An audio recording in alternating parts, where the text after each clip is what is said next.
All right, we're gonna keep this thing real short and sweet simply because I have no idea if this is gonna work. I'm using a very old phone and I feel raindrops falling on my head.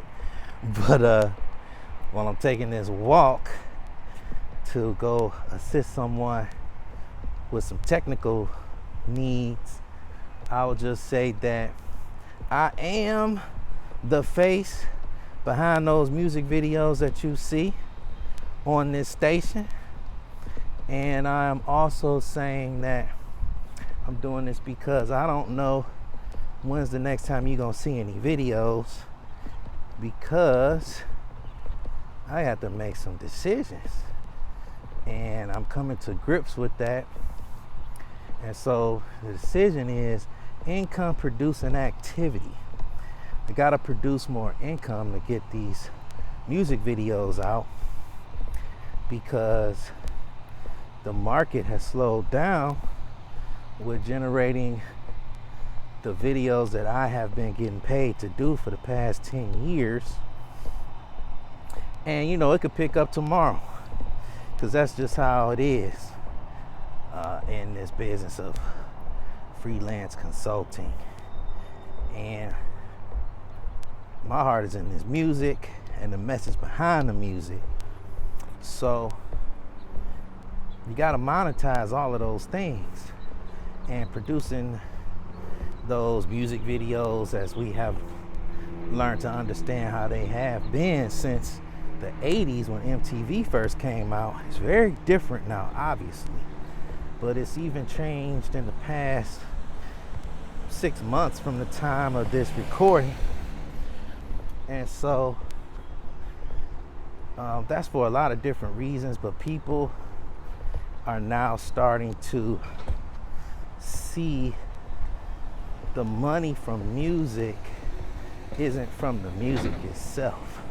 Now, I've known this for a long time, but now with the Diddy situation and a lot of other artists that may or may not be affiliated with him,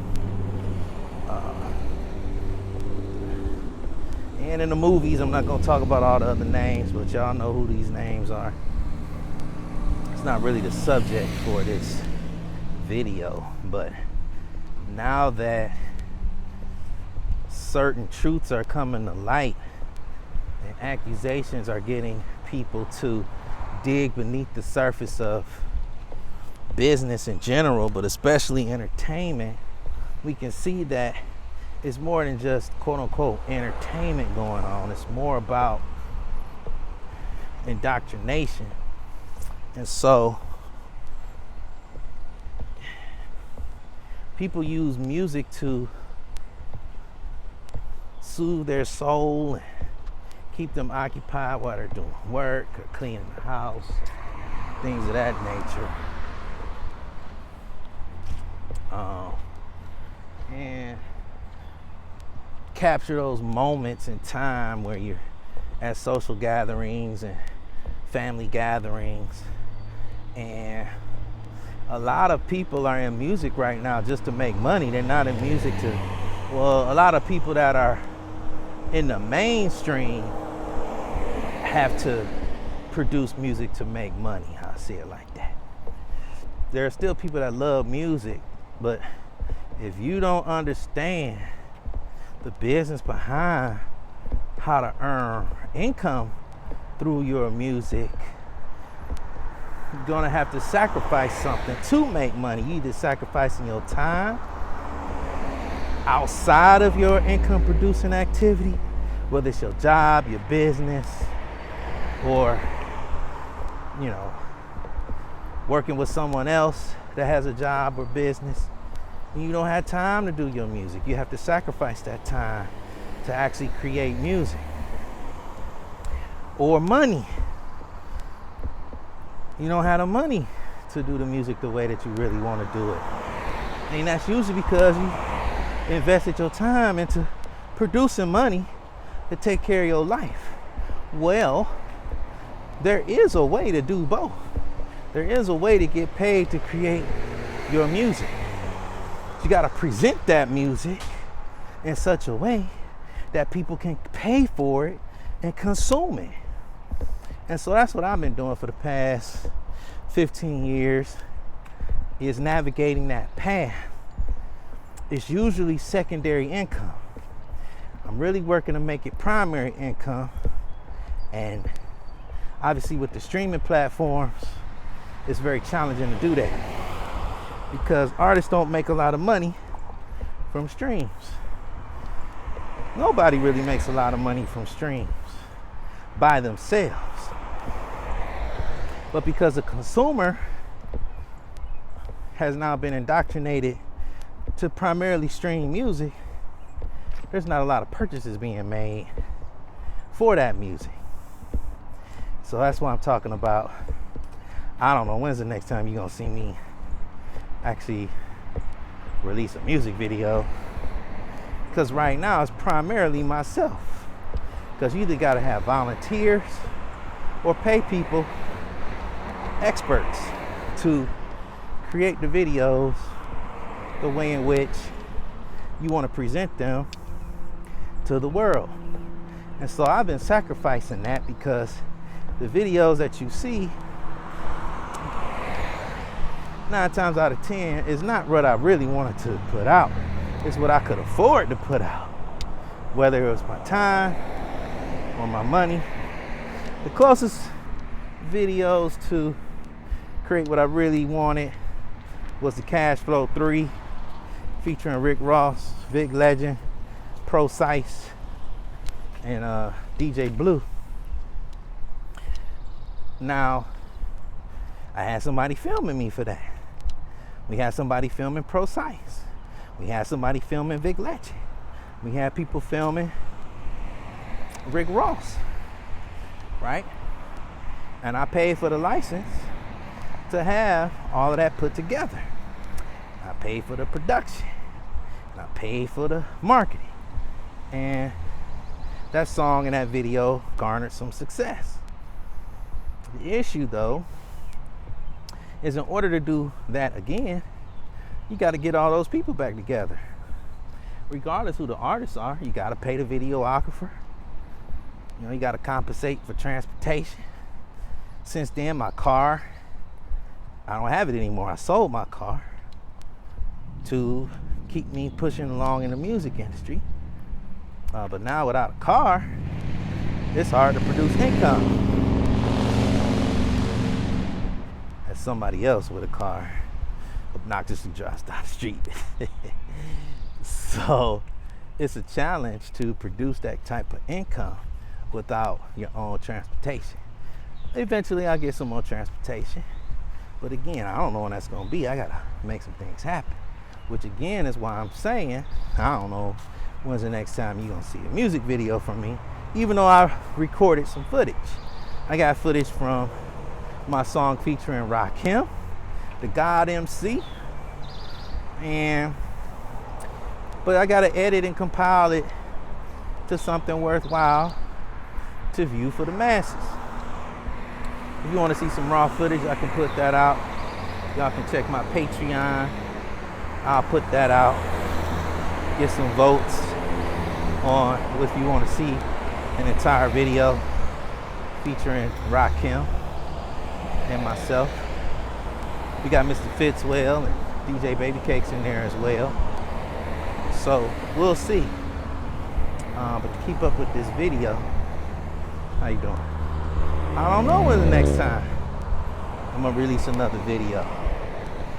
But I do have the music, so if you like any of my songs, let me know which songs you like. I got the new project, Elevate Her. Her is hip hop in its essence is real. Available now on the streaming platforms. You can go to Bandcamp and get it. You can get the vinyl version of that album. And let's talk about that. The vinyl version has some different mixes, different beats for some of the songs, and different versions of all the songs, partially just to fit it on the vinyl. So what was interesting about that vinyl, which I want to show that process, right?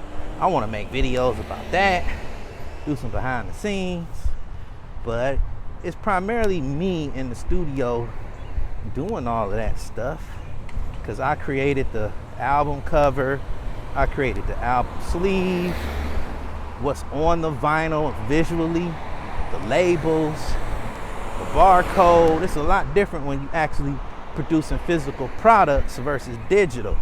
So when we talking about monetizing things, and shout out to the Ashfords who actually have the first vinyl ever sold in the market for my song, for my album. Shout out to y'all for getting that product. It's definitely dope to get that product. Now I got to get it on the shelves, right? You need a marketing team for that, point blank. And so I don't know when that's gonna happen, but when it does and people buy, that's gonna get me some revenue. Then I can produce some more videos, I can produce some more music, because that's just volume 1. I also have a book. It's a paperback book. Shout out to everybody that's been buying that book, called Elevated Pitch. Shout out to y'all for that. We got an audiobook version, which includes the songs on the album, which are also different mixes than the vinyl version, and what you can stream on the internet, on the streaming platforms. So if you're really listening to what I said as another car drives past, I got about 5 different products from the same project. I got a book, I got an audio book, okay, I got a paperback book, I got an audio book, I got a vinyl record. I'm working on a CD, but it's not out yet, but we'll count that. Then I got the digital streaming platforms. That's 5 different products, right? Now, when people purchase those products, you can even purchase songs on Amazon. I got it to where you can even purchase my songs. I said Amazon, I meant Spotify. You could purchase my songs even on Spotify. Now, most people don't know how to do that.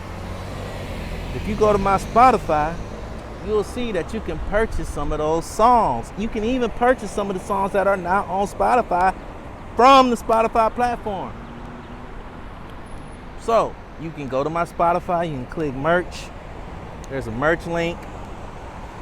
You could purchase the song. You can click some of my LPs, and you could buy the album from there on Spotify. You can buy from Apple. You know, I think I had a dream about this, and I didn't really understand, because sometimes I have dreams about the future, and some of these things weren't even invented. So I don't even know if streaming platforms were invented when I had the dream at the time, because Napster kind of started this whole phenomenon with downloading songs, even though it was illegal at the time. It has now been legalized, but it has definitely drained income from artists, whether you're doing music or movies. But I'm gonna end it there, because I don't know how much battery life I have left on this old phone. But yeah, if this works, this will even be proof that you can do some work on old devices, because I'm definitely working on making money on those old devices. So shout out to y'all for listening. One love. The merch is in the link. Peace.